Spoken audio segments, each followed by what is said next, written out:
कोकणातील प्रत्येक अपडेट जाणून घेण्यासाठी आजच माझे कोकणच्या सोशल मीडिया प्लॅटफॉर्मला लाईक, फॉलो आणि सबस्क्राईब करा।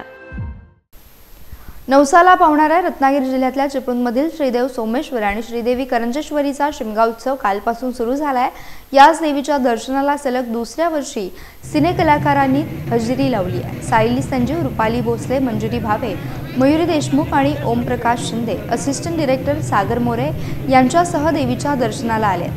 अत्यंत साधेपणाने या कलाकारांनी दोन्ही पालख्यांचं दर्शन घेतलं। गतवर्षी सिनेकलाकार सायली संजीव हिने देवीला नवस केला होता आणि तो नवस फेडण्यासाठी पुन्हा यावर्षी शिमग्याला करंजेश्वरीच्या दर्शनाला आल्याची माहिती मिळाली आहे।